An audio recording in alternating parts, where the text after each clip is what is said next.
Welcome to Tim and Joel calling in the ring. Tim and Joel calling in the ring. January 9th. Talking about all the AEW. Anything else to add to that? Did you sleep at all? It's been a lot this week. It's been a busy week. It really has. There is a lot to talk about, like Mod Mike is saying. I don't even know. I don't know if we're going to touch on everything. I know there was too much to touch. Too much to touch. That's a good song name. Too much to touch. I'm sure it exists. Come on. I'll check now.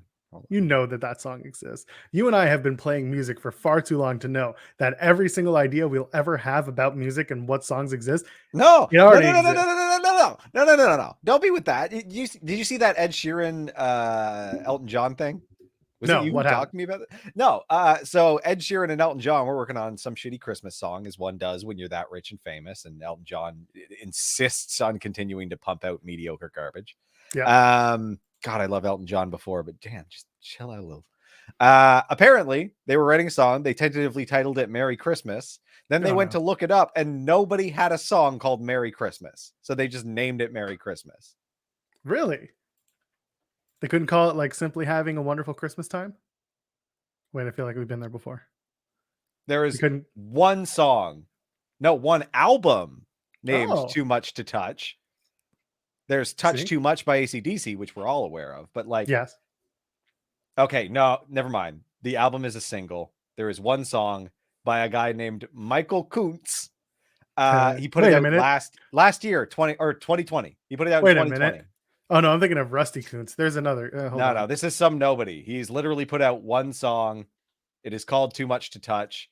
I would be fine writing another better song called Too Much to Touch, where maybe the play count will register on Spotify, because there's nothing for him. Not a single. I'm not gonna play it. I'm not even gonna give him that fraction of a cent. No, don't do that. There's also Please Don't Touch by Motorhead and Girl School. That's the song. Exactly, but that's not Too Much to Touch. Anyway, copyright Too Much to Touch. Don't anyone take that, even though you can't copyright a song title. No, you can't. But you can copyright leaving a like on this video, tossing a thumbs up. You can copyright that, right? Maybe you can copyright leaving a thumbs up or leaving a comment. And if you can, Google already has. That's true. They own us. They own everything. They own us. Like we signed a contract. They're just like every Tuesday and then became Wednesday. Every Wednesday and Sunday at noon Eastern, you got to come and do this show. And that is your contracted obligation to do this particular show. And you got to call Tim and Joel Call in the Ring. And you got to subscribe to the channel, because we're marching towards 100 episodes. Tim, did you know that if we were to have 2 shows a week for the next 3-4 weeks, by February 13th, it'll be our 100th episode. How apropos, just before Valentine's Day, you and I get to spend some time together. We'll get all lovey-dovey and cozy and talk about wrestling. Okay. No, fine. That. Then go ahead, do it in our Discord, because there's a link in the video description, and it's free to come and join. So y'all should come and do that. Tim, we made it past Raw. We made it past NXT. NXT, of course, later on that day, there were a bunch of releases. We don't need to get into that because we don't really go there. Although I do love that I made the reference about the heavy-handedness of the Braun Breaker entrance, and then later on that day, everyone gets fired. So a little more heavy-handed than I guess we thought. Yeah, there you go. Subscribe to the channel, or Elmo will shoot you, or he'll shout at you. Jesus. Gun violence, Elmo. Sesame Street got dark. We're past the opening algorithmic changes. Yes, Tim and Joel 100. I guess we're gonna have to do something now. Shit. We're gonna have to call back all our old guests from all those special guest shows we did, of which I can think of. There've really only been 2 guests who have ever done the main show, and that's because you were away. Yeah, exactly. I don't know. Give us wrestler phone numbers and we'll crank call them. Oh my God, yes. Give me Malcolm Bivens' phone number, and we're just gonna call him and just berate him for a good hour. See if anyone actually pays attention. Anyway, where do you want to probably start talking about all that stuff we got to talk about? I mean, listen, we got Dynamite, Rampage, Battle of the Borts, and then Smackdown. Hard to Kill, we probably don't need to do unless you didn't really watch much of it. No, I watched the ending. Okay. I see a lot of failed attempts at crossbodies, etc. nowadays. That's just the norm for all promotions. Everyone has collectively forgotten how to do a crossbody. So they're proud of it. They played in the replay. Anyway, the match was good. The Mickey James, Deonna Purrazzo one is just Mickey did that little dive onto literally two people who could have caught her. And it was just coward. Like, why does no one do them anymore? I don't get. And why did they put it in the replay? That and the table spot, not deserving of the recap. Yeah, it looked a lot better than it really was. Maybe it looked better in their heads, but yeah, I don't get why, like, you have an opportunity to analyze, like, think about what just happened, and like the recap footage is not totally predetermined. They're putting that together on the fly in the truck. Why not just choose a better moment? I mean, there was a moment on Dynamite we're going to get to where they kept showing that replay and they really should. 4 times. Let's talk about Dynamite. The TBS era has begun. We are here. We are the mothership. They've even put it in even AllEliteWrestling.com in their reports of the show says the TBS era has begun tonight. Dynamite has made the move to the mothership. Capital T, capital M, mothership. We're here, Tim. We're aliens. I mean, Ted Turner seems like an alien. Seemed? Is he dead? Someone's got to look that up. I don't think he's dead yet. But anyway, they're in Newark. We open up with the match I told you they would open up with, Paige and Danielson 2, in a match that I liked so much better than their original match. Much better than the original match. It was good. It was very, very satisfying. Great build to that, the buckshot, and like, hot damn. Did Brian Danielson sell the hell out of it? It was perfect. And the blood helped. I don't know. Hangman looks real weird with a bunch of hair full of blood. Like he kind of had like a Beetlejuice vibe going on. It was weird watching the gifs of him doing the jumping jacks with his big 80s blood hair. So I loved that, the blood jumping jacks. He looked deranged. He did look deranged. He looked like a different human being altogether. I was a big fan of that. It looked like he had a perm made out of blood, which is something. There you go, friends. If you're ever wanting to get a perm, you go to the guy and you tell him, I want it with blood. Make it look like, you know what? I want someone to make a horror movie with like a Richard Simmons type, but just like, yeah, exactly. And they'll call it blood perm. Yeah. By the way, shout out to Tim and to Mod Dan. Collectively, you both got the judges.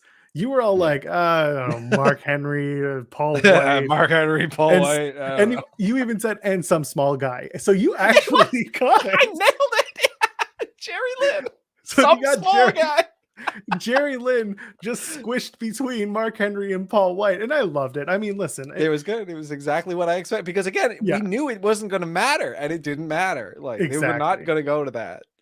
I thought it was so funny though, watching Danielson try to play to the judges as if he was going to make this an hour-long match, and it was going to be this big contest and this big issue where Henry and White and Lynn, and they're going to have to make the decision, blah blah blah. Meanwhile, like, they're just sitting ringside, those three, and they're just like not taking notes. They're just watching. They just fans. They don't need. They know the end. Right. Regardless, a very good match. Both men getting color, and you know what? It worked for the match. It made things really fun. Did. I enjoyed myself.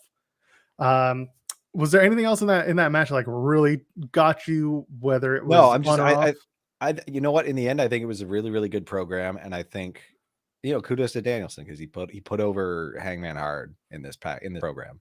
Yeah, big fan. Very good. Yeah.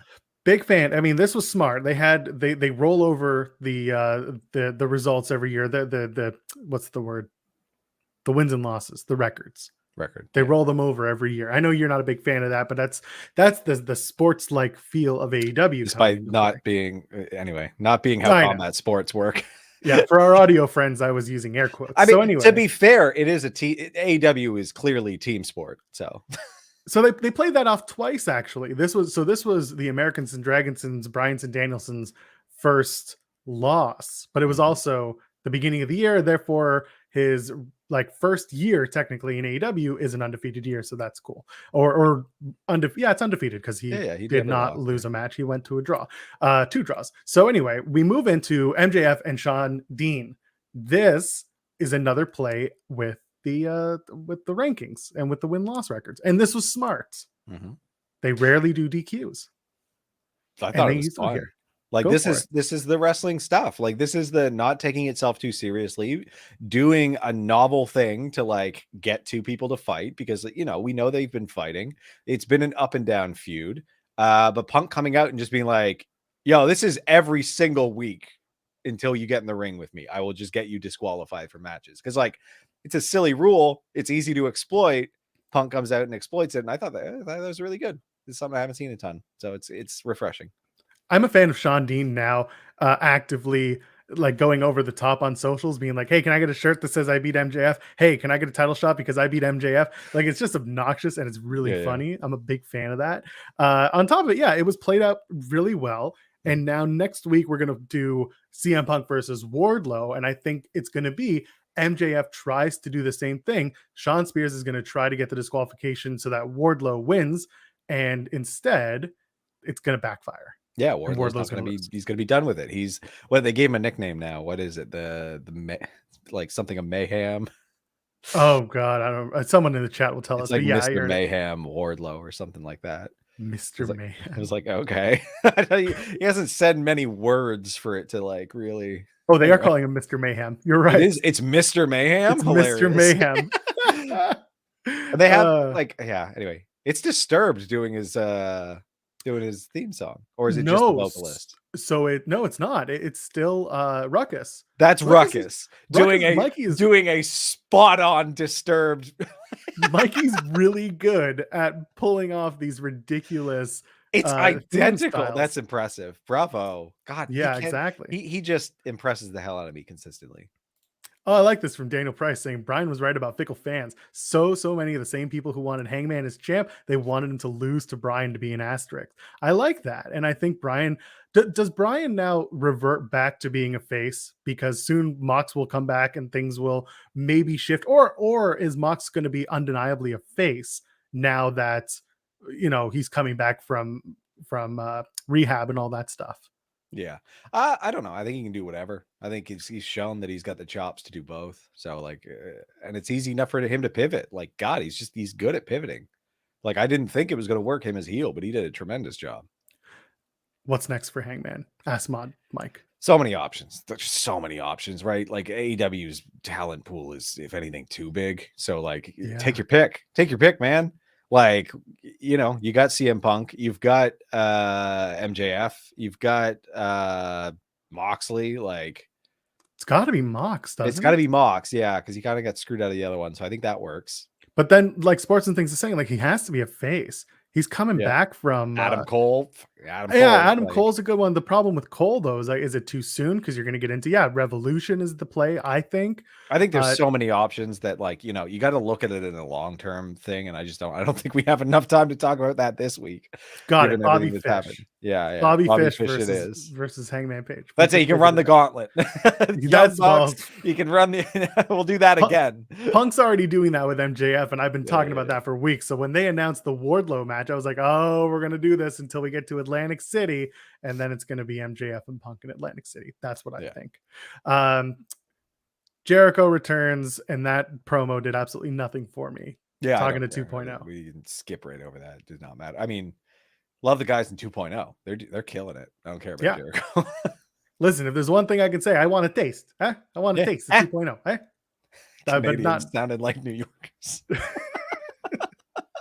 The Terrence and Phillip line popped me, of course. It was so good. Yeah, I'll give him that. You know, but then he tries, still also Canadian, but and then he tries with the whole pinhead, squarehead thing, and I'm like, you're trying too hard. Yeah, then they did that again on was it Rampage or Battle of the Belts? Doesn't matter. But either way, they just kept going on about it. It was like, oh no, it was picture in picture, I think, on Battle of the Belts, and it's like, shut up.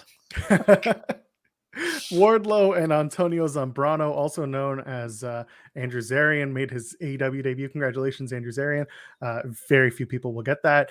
Wardlow wins, and noted chair pervert Sean Spears gets involved. Yeah, as is tradition at this point. We're just, you know, we're doing the slow build, same thing every week. Wardlow's strong. Strong. 5 power bomb. Strong like mayhem. Yeah.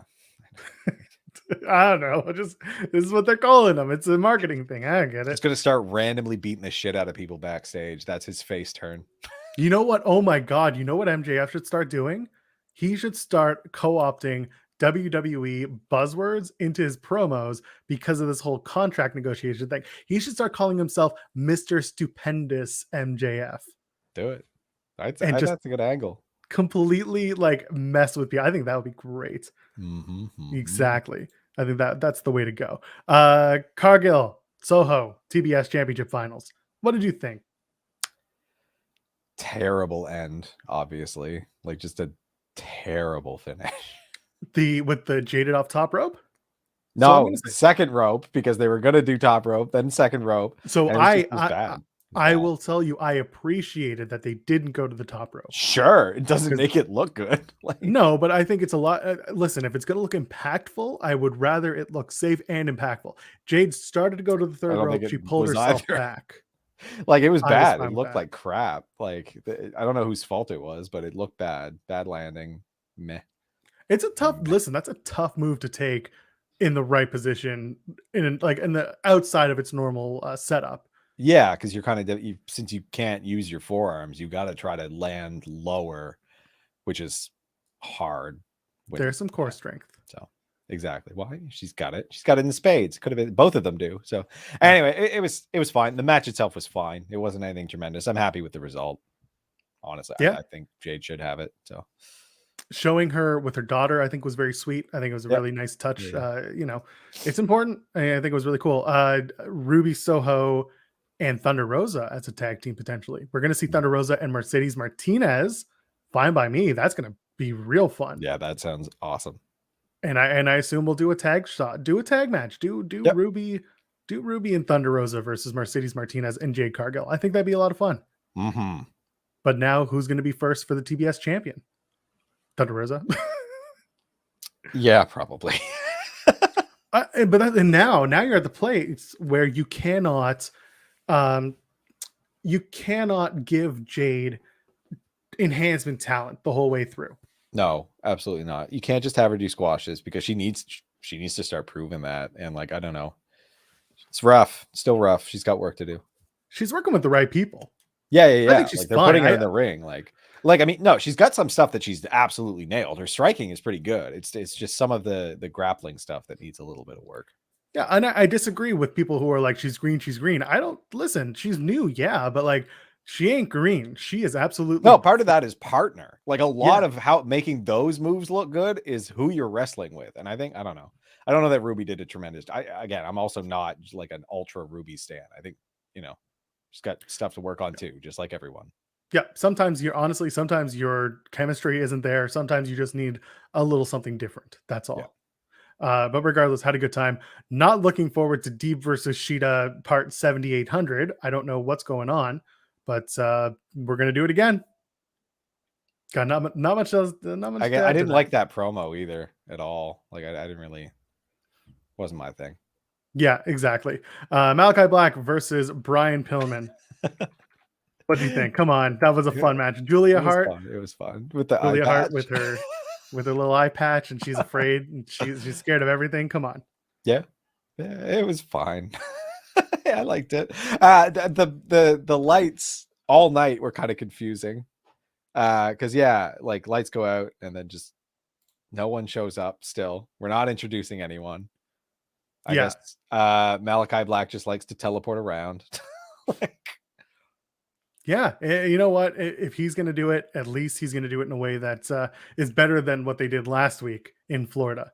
They made up for it because remember last week in Florida, lights go down, lights go up, and he's like sauntering away, just all comfortably. Everything's back to normal. This week they do the whole switch spaces thing. I like that. Yeah, but then it's set up, the Lucha Bro. Like I don't know why they came out. I don't know why that was poorly planned on a few fronts, and I don't know why they came out. I don't want to see them. Like I guess we're setting up for him and the Briscoes, but like. So I agree. Yeah, it's FTR and the Briscoes. Yeah, so I don't know what's going on. Yeah, the point here is, for some reason, the Lucha Bros come out, and then they go to the back. And they do their entrance all over again in the next scene for their World Tag Team title match. Don't know what that's about. The whole show felt kind of weird in terms of timing. And I think a lot of it has come down to all the EVPs were out. Yeah. There was no Cody, there were no Young Bucks, no Brandon Cutler. Cutler's not an EVP, but he's, you know, he's adjacent to these VPs. And of course Kenny's out. So there's no one there to run the show with TK and the rest of them and to wrangle the talent. It just felt like there was some discombobulation due to people being out because of COVID and other things. Yeah. And, you know, obviously, like, that gets worse from something they couldn't have expected with Phoenix. Like, you set this up and it's like, well, right in the trash.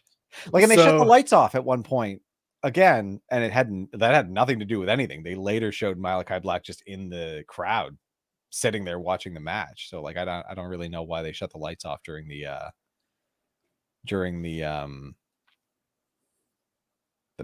tag title match. During tag match. Yeah. Yeah. Like, why was that? Did the lights just actually go off? Like, why did they do that? Yeah, exactly. I mean, it felt a little weird. It felt like they just kind of turned them off as a way to either foreshadow something that they never really paid off, other than just be like, this is weird.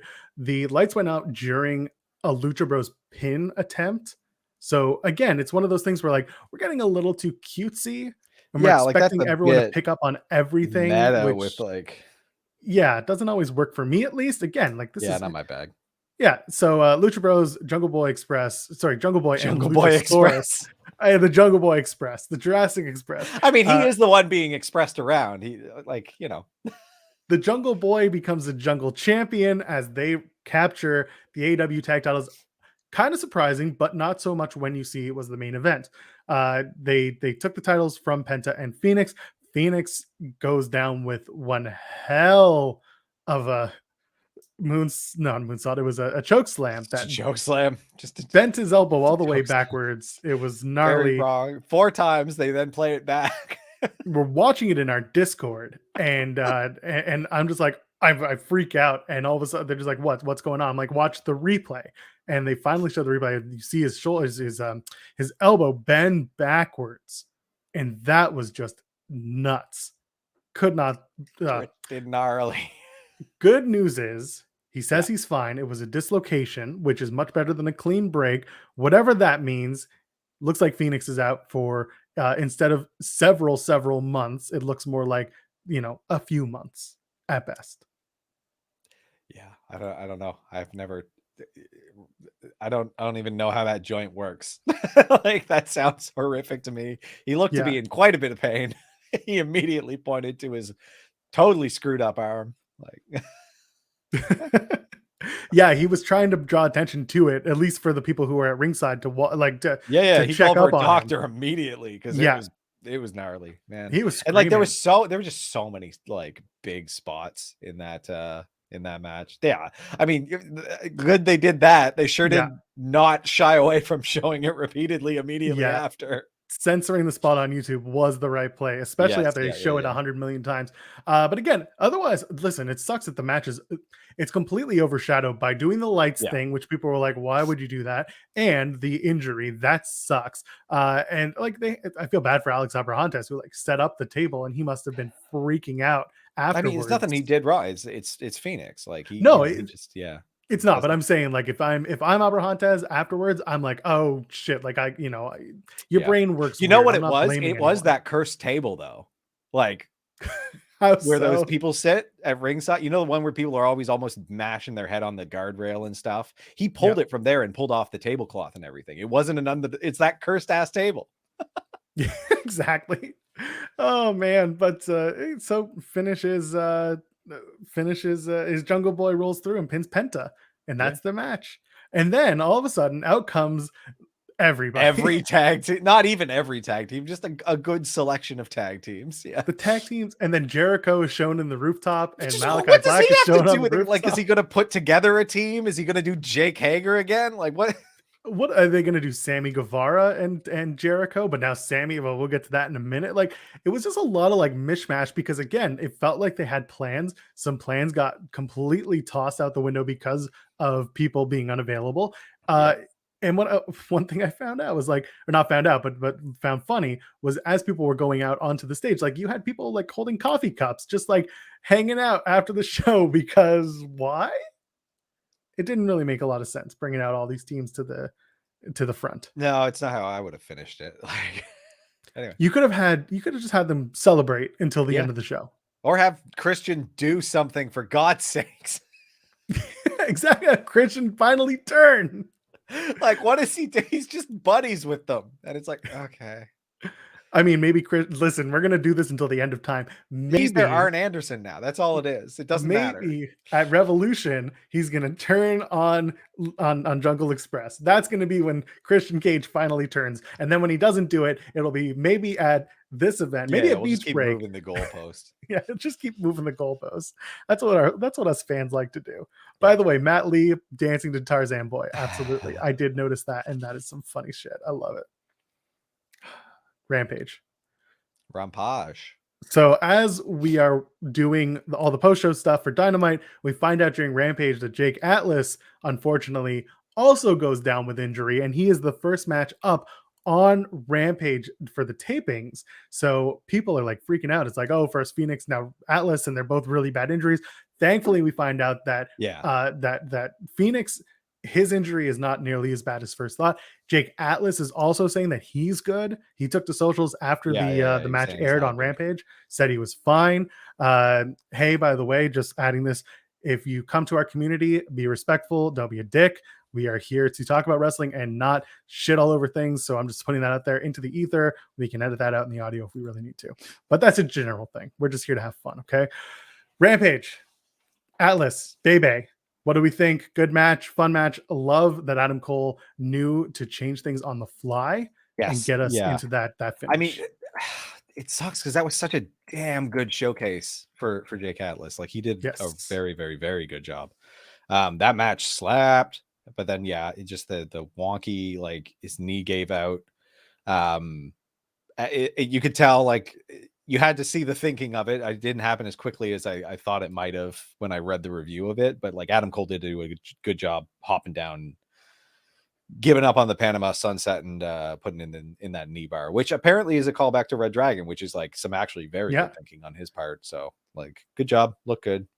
Jake Atlas thankfully is not too hurt. Guy can't catch a break, but that was a damn good showcase match. Thankfully, the injury happened right near the finishing spot. So good stuff.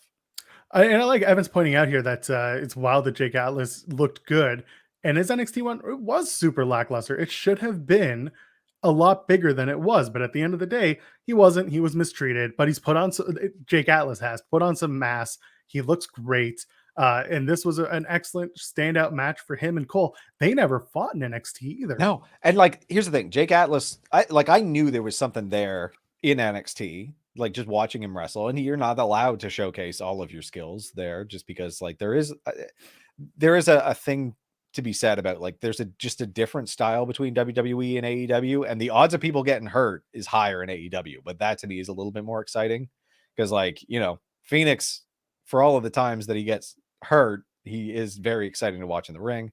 Jake Atlas, like, he's got a gymnast background.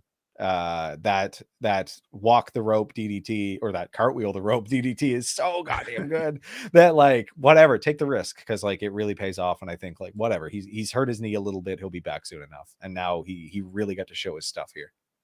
I also love Jake Atlas pulling out that random ass X-Plex looking thing in the middle of their match, and it looked good. So many big spots for him. Like, he really, like I said, huge showcase for him. I think the Rampage in ring was actually really, really strong this week.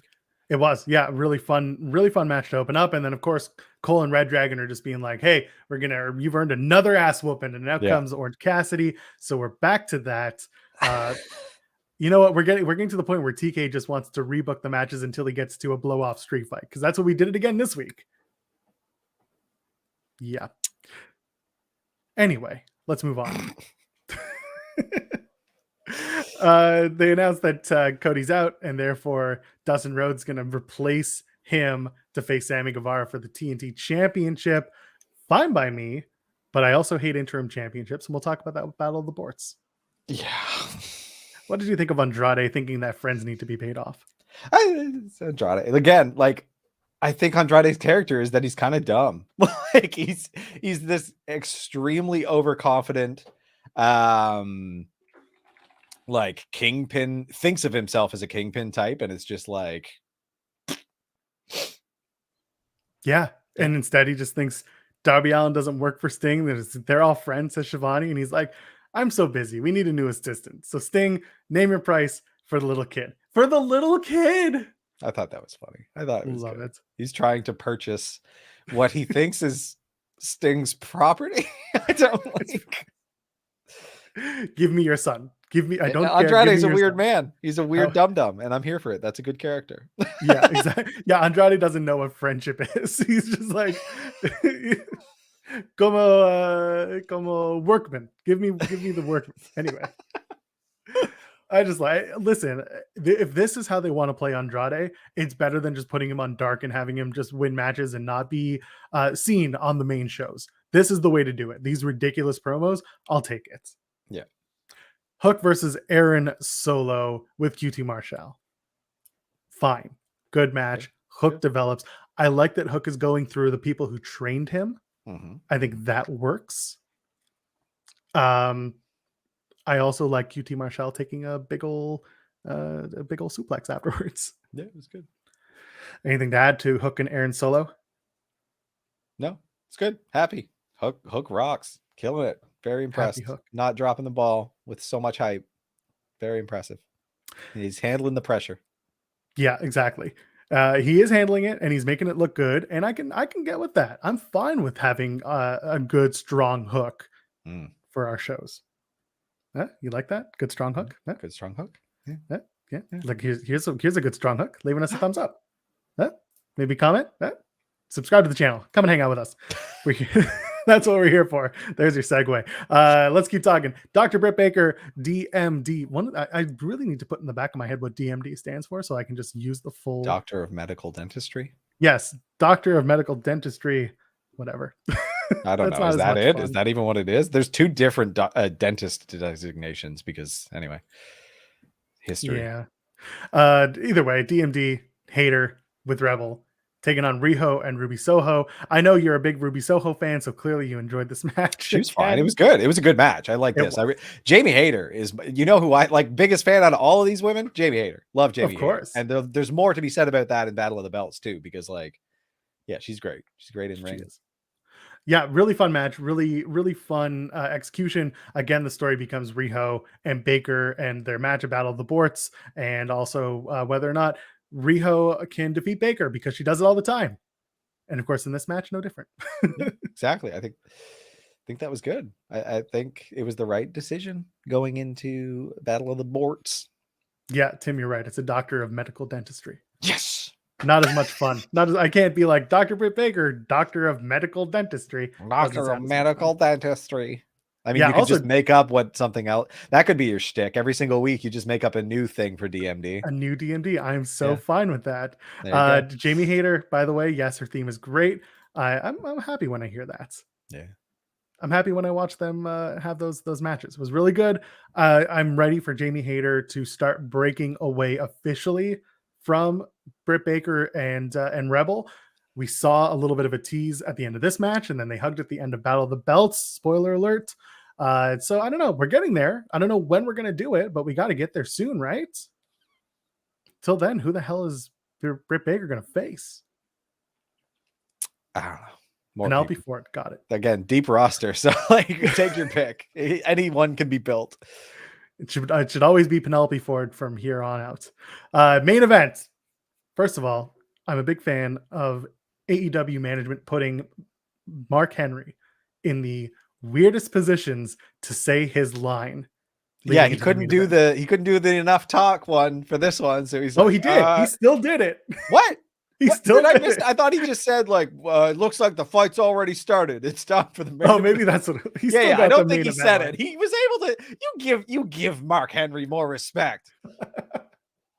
Oh, whatever. It would be weird if he said we've had enough. Maybe he did. But then he quickly said before it's time for the main event, he said it looks like the fight's already started because it has. And it's also no rules, even though again, there's victory conditions, which are rules. No DQ, no rules, no holds barred. We're doing it again. Second match in a row, second main event in a row for AEW Rampage, where we're hopefully blowing off a long-standing feud, or at least a feud that's been going on for about 3 weeks now. Yeah. So Daniel Garcia 2.0. They're taking on Eddie Kingston, Santana, and Ortiz, the real LAX for like Impact 2017. Good match, fun, plunderous, whole lot of crazy weapons and shit. I don't have much to say. It's just that's it. Do you have anything to add on this match? No.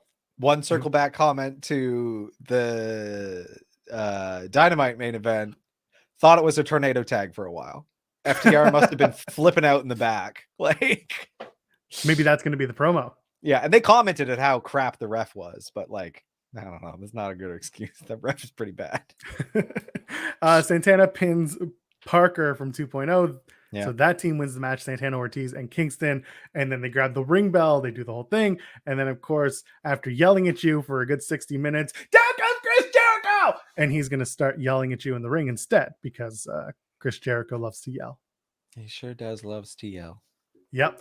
And then we set up Battle of the Borts the next night. A weaker show than Rampage.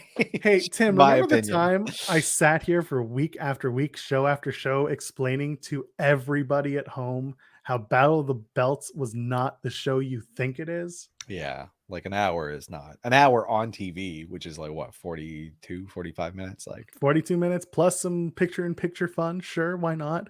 We did a watch-along over at Fightful Twitch. Watching the show, watching Hard to Kill. And you know what? Again, Battle of the Borts, it was fun. I think they were a victim of circumstance. I think they're a victim of having a lot of things changed at the last minute. They added the FTW World Championship match, which I appreciated that they're using the FTW title. Exists, yeah. But like doing an interim championship because some guy's out for a week doesn't really work for me, brother. Like what? No, and they've got the that thing is looming, and it's like he's been out for like not that long, y'all. I was expecting maybe they just add a TNT title or a TBS title match. I understand they got plenty of titles. They could have just picked one. I understand that the show was on TNT, therefore you got to do your TNT title. But like, come on, man. Certain things, and also they just did a TBS show. Like they just did a TBS debut. Defend. It's strange. Let's get into it real quick. We open up with that TNT interim championship defense. Which title did they give him? Do you remember at the end of the night? The regular one, like the red and gold, the gold and diamond with the red accent. Yeah. Oh, so his original one. Yeah, exactly. Yeah. Nothing. No, anyway, it was fine. Good match. They had Humpy Wheeler and David Crockett there. Yeah, the story was Dustin is old. Yeah. And so he's like, no, but I'm a veteran, so I'll hurt his knee because I might not be as fast, but I'm wily. And I was like, yeah, tale as old as time. Yeah, exactly. Knees into steel steps, knees into guardrails. Yeah, knee, everything. Half the match is Sammy selling his knee a bit much, and it's like it was fine. It was a good match. Like it wasn't bad. It's just it wasn't the match we were expecting. So no, it wasn't. And you know what? They did the Canadian Destroyer onto the table from the ring apron. I appreciated that. Yeah, they're quick to do the just out off the ring table spots lately. Like again another one. Like it was quite a few. There was some repetitiveness in this show. Absolutely. Couple in this week. I think there was just so much to book this week that it's inevitable. Yeah, exactly. And so we'll get to a few of the chat comments in a minute, but at the end of the day, you know, they did the crossroads, Dustin on Sammy, and Sammy kicks out, thankfully. And I was sitting there being like, Sammy has to find a way to counter the crossroads because that's the story. That should be the story coming out of a match with Cody. He should be like, I'm facing his brother. I'm going to face Cody again down the line. I should have some sort of counter for this move that he's going to use to finish me off. Yeah. I love that Dustin tried to do the Tiger Driver 98, but he defended himself. That was good. They just need that crossroads counter, and maybe they'll use that.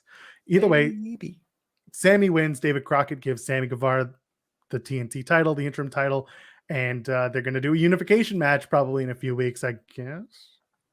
They'll do one quick defense with Daniel Garcia and then immediately to the unification match. That's what's going to happen. I'm pretty sure. What if Daniel Garcia wins the TNT interim championship and then Cody beats Daniel Garcia for the TNT title? We're just going to bury Sammy. I think this is going to be a showcase match for Daniel Garcia like we haven't seen before. Yeah. Like this is going to be the one where I think he gets to really, because I mean a partner like Sammy going to be choice. Mod Mike in the chat saying, to be honest, I was hoping to see Dustin versus Cody again. I honestly think I would have preferred that, because like again, you know, they ruined Sammy's run, so like he just kind of looks like a dork to me right now, and I don't need to see, like I don't care that he won it back. He just lost it to Cody, so like no, really undermined his run. It was a really lackluster run. So and on top of that, I like this from Elliot saying could have done Cargill versus Sky Blue like they taped on Dark. That is exactly it. You could have done that match and it would have gone over really well with the crowd and with us at home. Yep. FTW World Title on the line. Starks, Seidel, not really much to say here other than Powerhouse Hobbs sitting at ringside with the title looking all comfortable, and match was fine. Seidel loses, Ricky retains. As he does. That's his role. Dante Martin is next. Dante and Starks. So we'll do Dante and Seidel versus Hobbs and Starks. Yeah, both sound good. Good stuff. Isn't Hager getting ready for an MMA fight? Probably got his Bellator, right? So yeah. So I think he's getting ready for another fight, as far as I know. Main event time. Women's World Championship match. Dr. Britt Baker, dental medical practitioner, versus Riho. I didn't get it that time. I know she's not DMP. I'm sorry, Tim. I got nothing. Doctor of medical duty. She's a cool dude. I don't know. No, whatever. Sorry, we're done here. Good night. Dastardly, is that a word? It's like dastardly, but dastard. I don't think so. Riho and Baker. It's again fun, cool match. Seen it before in a lot of ways. Good moments. I also just not a huge Riho fan. She's fine. Like, no, disagree actually with myself. One spot, and a lot of this is Jamie Hayter, because Jamie Hayter so good. She was just taking bumps left and like hard bumps left and right outside the ring. That the run up the table drop kick where the table then falls on her legs. Like, mwah. I was going to bring that up. Glad you talked about it. Good stuff. Very much enjoyed that. Yeah. And the rest of the match, you know, a lot of just avoiding the curb stomps and trying to get through, you know, Baker reversing a dragon suplex. There was some stuff here that looked really cool. And then we get to the finish and it's the lockjaw, and that's fine. They did a lot. They sold us a ticket on a Northern Lights suplex. See, Drew put it together better than both of us. Dastardly medical dentistry. Damn it. Yeah.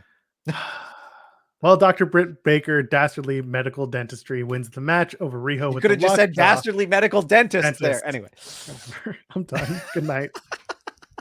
If you go to streamlads.com/Tim and Joel Pod, you can donate money to us. I ain't letting you get away with shit.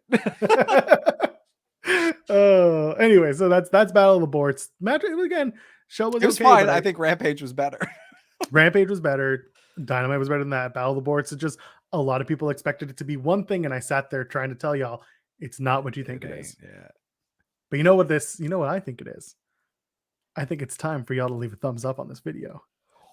Maybe to leave a comment after the fact if you're watching later on youtube.com/Tim and Joel Pod, or you can subscribe to the channel as we march towards episode 100, February 13th. I'm excited for that. Nice. We're going to crank call Roman Reigns on the air.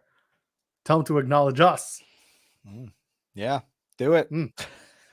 Speaking of which, Smackdown Day One recaps all around. We got to watch 20 minutes of recaps so that Brock Lesnar and Roman Reigns can come down the aisle and talk. What did you think? I appreciate the recaps because it means I can skip them because I'm not watching live.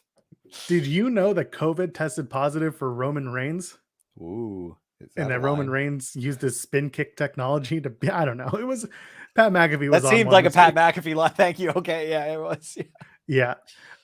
Reigns and Brock do the thing. They talk for a bit. What did you think with Lesnar saying, I want to do title versus title, and Reigns saying no, because it's not my idea? From the Vince McMahon school of thought, that's a great idea, but it's not my idea, so we're not going to do it. And then he walks away. and then he sucker punches him. I was like, okay. Get that Superman punch in. He had to get the angle in too. It was like Brock actually wasn't ready for it. So the story of this is not only the title versus title being shot down by Reigns for now, but Lesnar and Reigns feuding for Paul Heyman's love and affection. Yeah. I mean, the Paul Heyman stuff was cute. Again, a good example of wrestling being an over-the-top soap opera and just not taking itself too seriously. Heyman doing what he does best and just being like a cartoon character, which was very, very good. Brock nailing the introduction, very, very good. I thought all that stuff was solid. The only thing is like just the logic behind the "it's not my idea, so no" just comes off so silly. Like, well, because it's not him saying it; it's a yeah, it's like 76-year-old billionaire. Yeah, exactly. And it's like that's fine. We can delay it. We should delay it. It should be, a Mania match. You want to Yeah. unify the belts, unify the damn belts. Like, I don't know, like you don't have a deep roster because you clearly don't want to spend the money on that now. So like why try so hard? Because people are going to keep watching it no matter what. Like you might as well just work a few people a little bit harder and pay them a little more. So I'm going to go to this question from Evan saying, does this looming Rock versus Roman feud hurt their individual title matches? If we're doing Roman versus Seth and Brock versus Lashley, we know the end goal is Brock versus Roman. So I hear what you're saying, and I agree with you to a point, but also because the WWE way is pay-per-view to pay-per-view, they're just going to book it as like there's this overarching Brock and Roman thing. But the question is, maybe we're not doing title for title. You don't know. Yeah, that and might not someone's going to actually happen. drop something. So who's going to drop a title? Will we swerve you and give you Roman-less champion? Will we swerve you and give you Brock losing a match going into the show? Also, we have Saudi coming up. That's going to be another, big question. What do we do in Saudi Arabia in February? They announced February 19th is the show date. There's a lot of time between now and beginning of April. In WWE speak, we have a lot of stories, and some of them are going to suck, but some are going to be good. Yeah, like I mean, I don't know. The title versus title stuff is there in the distance. Might not happen at all. We never know because someone could drop it. WWE kind of does this where like you'll get a month or two that are a foregone conclusion, and then every once in a while they'll do like a surprise. But normally you'll see like foregone conclusion, and then I don't know, it could go either way. So like we're in the foregone conclusion phase, given we just had the surprise and with Brock taking it from Big E. So I think part of the problem is where we're seeing this as fans who keep track of what's going on week to week, and we care in that way. Whereas WWE booked the Vince McMahon promoter brain said at day one, since we can't give them Roman and Brock, we've got to do something equally big or bigger. So we're going to give Brock the title because that will make the crowd happy. That'll send them home with smiles on their faces, which is the WWE mantra. And now we have to book our way out of it. That's the problem. Yeah, exactly. They're too willing to destroy plans over a single night's event. Yeah. Yeah. They're going to book themselves into potentially a corner. We'll see. Regardless, I mean, if it's going to make for more compelling storytelling, I'll take it, but also we know it doesn't always end up that way. No, and this one had the potential. The way the rest of the night unfolded, I don't know that we got compelling, but it started very compelling. I'll give them that. Yeah, exactly. And listen, man, I hear people say Brock Lesnar's a part-timer. He has certainly not been part-time lately. He's been showing up at every TV. He's been having memorable moments. Is like normally this is my refrain too. Like I don't love when they put the titles on part-timers, but he's been here every night for like the last little while at least. So like as long as you get consistent week to week, not even every single week, but like, 3 out of 4 weeks leading up to a pay-per-view, as long as he has the belt, I'm fine with that. Yeah. And like Mod Dan sticks around a little bit. So Vince McMahon books moments. That is exactly it. He is a promoter. He is not a booker.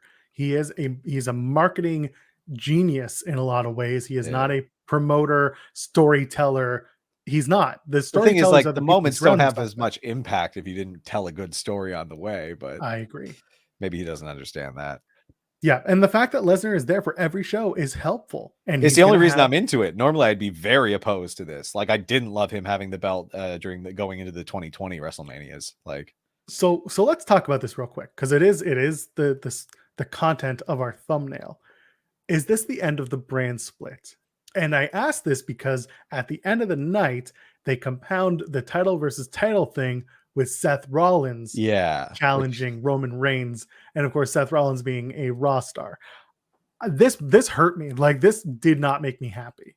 No, because again, they really don't care about the heel face dynamic at all, which complicates how you tell a story in dumb wrestling. Like, I'm not cheering for anyone there.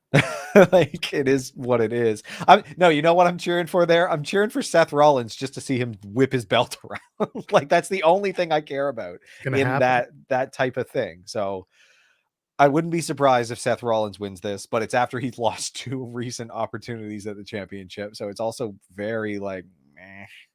Like it undermines the excitement if he does win. It is a possibility what they're doing. This could just be again a time waste until we get a title unification thing. I don't think that's off the table. I don't know that it's a certainty, but it is like it's there. It's a possibility. I wouldn't give it more than like a 33% chance, I'm trying to think of a way where because it's Roman and because I don't see Roman losing that Universal Championship. Me neither. And having Seth in the match means KO comes along with it. I think so. So does KO cost Roman the match, but then we got to do it again because that's the WWE formula. I don't want this to be the end of the brand split. And like I see Elliot here saying the same thing. SmackDown was dead before the draft in 2016. And it was. Watching SmackDown back then was a slog because A, it was taped, and B, it was treated like Raw number 2. And every match that already happened on Raw either happened again or they brought the B talent over to run SmackDown. It didn't work. Yeah. The only thing that's making me more towards that side is that from a books perspective, I think it makes sense to end it. And if they're just tightening things up like they seem to be, I could see them ending it because their roster just it's not deep enough to be doing this. So like with a robust roster and some serious appreciation for that separation, and making the draft feel very, very meaningful and just trying to get the shows to feel special and different, fine. But you need 2 different managers again to make that like interesting. Like the heyday of this stuff was when you had like your Bischoff and your Stephanie McMahon and that type of those figures. I think that those were much more interesting. So hey, I'm good at math, y'all. People are really hating on your Tim math here in the chat. I'm just saying there are 3 options, 33.3 to infinity. There you go. Now, if we end the brand split, I don't love it because I don't either, but it's they don't have people that they can then try to put over on either show. And right now, arguably, Raw is the better show. It may be 3 hours long and sometimes a slog, but content-wise, I'm more entertained by Raw. Let's say I cut down Raw to a 2-hour format. I'm more entertained in those 2 hours than I am in SmackDown's 2 hours lately. Yeah, it's tough. It's tough. Like I don't know. There's just not enough wrestlers. Like they let go of too many people and they haven't been building new stars, which makes this very, very challenging because they could be using that. They've done this very, very well. The very first go around with the brand split was tremendous, in my opinion. So like, I don't know if we could get a revitalization like that, it'd be cool. But it's true. It's been pointed out that because I'm a Tamina fan, Raw is better to me. It's true. Yeah, it's true. Okay, cool. Why isn't Tamina challenging for all the titles forever? I'm hoping that it's not the end of the brand split. I don't think it is. I think maybe it's just going to be a one-off with Seth. I like Mod Dan saying they could turn it into a story. They probably won't because the original story was Seth got a one-on-one championship match against Big E and that got blown out because they made it into a fatal 5-way. Yeah. I don't think they're going to tell that story, but we'll see. Again, sometimes Seth will pull stuff out of his butt at the last second and it'll make sense. Yeah. Let's move on. Sami Zayn, Rick Boogs. They have a match. Boogs looks good. Sami Zayn always looks good. Bitch. Boogs is good. I like Boogs. You like him when he does the guitar thing? No. My name I hate that is part. Rick. Ooh, sorry. That's for the live audience. I skip it every time now. Did anything noteworthy happen this time? Well, yeah. I mean, out came Intercontinental Champion Shinsuke Nakamura. That's not. Did you know that he is still the Intercontinental Champion? I didn't know this. No, they reminded us early by having the little backstager where he was jamming out to the air guitar. Oh, that's right. Pat McAfee with a little WWE title belt jamming away on the entrance. Cute. But really, this whole thing was about Johnny Knoxville coming out and being like, hey, I'm going to be a part of the Rumble, but management says I got to win my way in. I love Sami Zayn and Johnny Knoxville. Yeah, it's funny. I mean, I this love is the all, shtick. it's like branded marketing. Everybody watch Jackass forever. This is a great crossover because the same audience that likes watching train wrecks and wrestling probably watches Jackass. Very wise. Cool. You know what though? Jackass is more wrestling than people understand. Jackass is just the same. Like, yes, this is the exact perfect brand relationship to promote that movie. Like, there's Yeah. no other. You go here and you go to NASCAR and you sell tickets to Jackass forever. Like, Yeah, exactly. And so Nakamura, what's his face from Jackass? Johnny Knoxville. Johnny Knoxville runs down and tosses Sami Zayn over the ring. And we're reminded, of course, if this was the Royal Rumble, he would be eliminated because we're into that season. And then they announced that Johnny Knoxville is officially part of the Royal Rumble for whatever reason. Now I qualified. He's qualified for the Royal qualified. Rumble. I was like, No, he's going to win the damn thing. He's going to go on and face the Tribal Chief at you know what? WrestleMania. Do it. Just Let's do it. Do it. That's, Like, I'll be that's more night interested 2. in that, I think. There you go. Yeah. Why does he number 1 contender have to lose a match before his title match? That is a good question. Sami Zayn loses. He is number 1 contender to the Intercontinental Championship, which he will win very shortly. He definitely will. It's time. It's time. It shouldn't. It's all bad. What a point. These middle titles, they're really. They used to do that so good. They did well with like the European title, the Intercontinental title back in the day. They're really struggling with them right now. I don't know why they can't book a mid-card feud. I'm going to skip over the women's stuff for now because I think we're going to end with that, talking about the women sense. in the Rumble, because that was huge news. Viking Raiders and Happy Corbin and Madcap Moss. I will say this, Madcap Moss look good. Give me that. Good, fine by me. Just break him away from Corbin. But Corbin has the heat, so what do you do? I don't mind it that much, honestly. Everyone hates it. I don't. They're atrocious. That's the goal. I thought the Drew shtick was fine. He did a decent Scottish accent. He actually did. It was okay. I did not mind that segment. And I mean, it was awkward leading into a Viking Raiders match that had nothing to do with anything. They're really just trying to make Raid happen. Like, I feel bad for them. Like, they're trying to get the audience to do it, but no one gives a shit because it's also not well timed with the music. Like, it's just like, guys, you're so good in the ring. Like, it's streets ahead, Tim. They're gonna make it happen. Yeah, Raid. Exactly. Yeah. Raid. You gotta also like wait. You gotta anyway. You can't stick it up. No, we gotta be off time at all times. Yeah. To any Jewish person watching, it is Yom Kippur where you bat your chest in penance.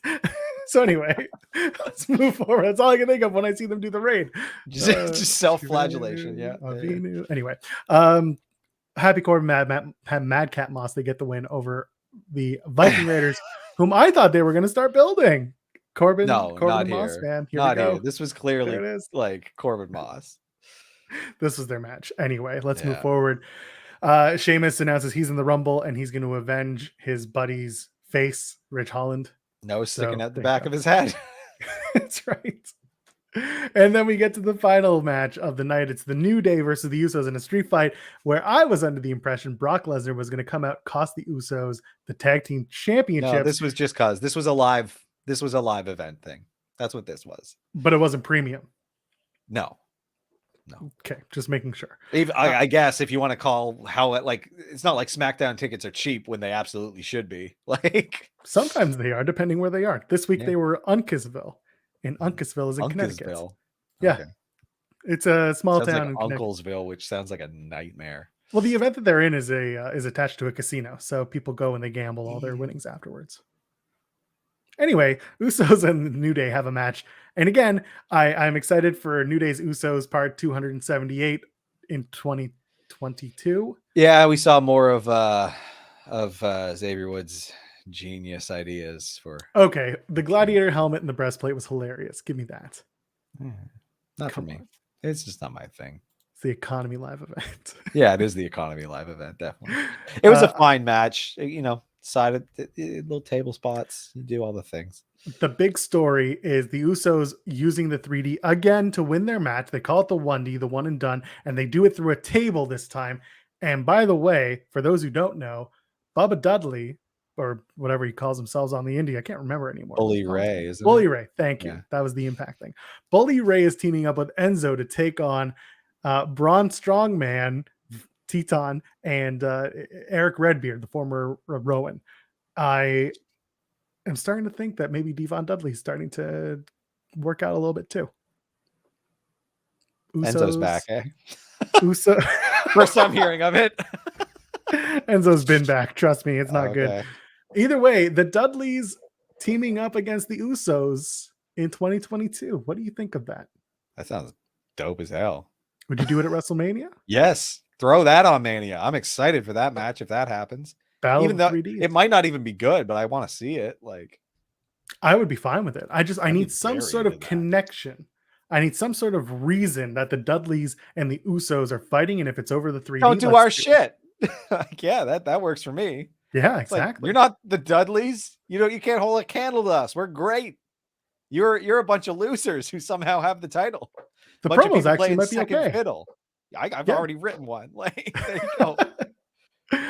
So the Usos, they retain the tag team championships. The New Day go to the back of the line. That's what they were saying on commentary. And if that's true, then let's keep that going for a little bit. So, matches Charlotte versus Naomi. A match is really good. Okay. Very, very big fan of that match. They had a banger. They showed out. Didn't love Sonya Deville coming out and being like, oh, by the way, this match is now no disqualification. Oh, by the way, this match can't be won like this. Can't be won with a count out. Probable racist Sonya Deville. Like, I just wish they would just help us understand why you hate her. Just tell us why. And otherwise, everyone's defaulting to she's racist. And I get it. And I understand it. But I'm over it. Yeah. So that isn't the story here. Charlotte Flair wins the match over Naomi, but the big question is right now, who's facing Charlotte Flair? The answer was supposed to be Toni Storm, but Toni Storm decided to leave the company. Like, nah, I ain't gonna be too past Tony. And now they are pivoting, and the pivot is the Brock Lesnar effect, where Charlotte Flair inserts herself into the Royal Rumble match. And then to what end? Who knows? To make history, I guess, was the justification. Sure, everyone else is doing it too. And then they announce a whole slew of women who are going to be in that match with her. And I had the list here, and of course now my internet's being weird, so I have to pull up the list once again. Vamp for a second, would you? Yeah. Well, I mean, they haven't said that they're doing it's for the belt, right? It's still for a shot at WrestleMania, which is like, I'd be fine either way what they do. It is like, there's nothing for Charlotte here other than she gets a night off, maybe, which is funny. Like, that's a funny angle. She's like, I'm wrestling so that I don't have to wrestle at WrestleMania. I love it. This match, way easier than a one-on-one match. Let me just hang out in the corner, get under the ring for a little while, like any of that stuff. And the whole reason they're doing this at the Rumble is because the original plan was Charlotte versus Toni again, but now that they have to pivot, they're putting Charlotte in the Royal Rumble and just not having a women's SmackDown women's title match. Which is fine, because we get the Raw women's title match anyway. So exactly, get excited for Doudrop versus Becky Lynch. That's right. Yeah. So what we're doing is we have the first 19 women that they've announced for the women's Royal Rumble. Charlotte Flair, we just talked about. Yeah. Naomi, Rhea Ripley, Nikki Ash, Carmella, Queen Zelina, Dana Brooke, Natalia. Of course, Natty's going to win. Tamina, of course, is going to win. Shayna Baszler, Aaliyah, Shotzi. Hey, remember Aaliyah? She's going to throw up in the ring and everyone's going to leave. And then she's going to win the Royal Rumble. That sounds funny. Do it. Shotzi's going to come back too. I guess she was just in a match a couple weeks ago. And then we had a bunch of announcements of legends. Legends, including Nikki and Brie Bella. Okay. Lita, Michelle McCool. Yeah. Kelly, which popped a lot of people. I'm very excited for some of this stuff. Summer Rae, which popped even more people. Do you know there's like an influencer with the same name spelt different? And I got really confused while watching. Yeah, Summer Rae. She's spelled like OMMER and then RAY.